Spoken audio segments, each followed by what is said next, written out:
Media people, clear, public, informed public, provided must be very honest, unbiased, objective. That's important. The media people, please carry continuously thorough investigation. All these, because of the spot where you have some doubt, thorough investigation. And those concerned people side also made clear all your work must be transparent.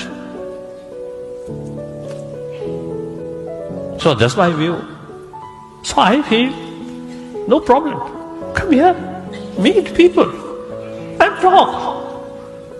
Because of some criticism, remain distance, not much use. Come face to face and talk.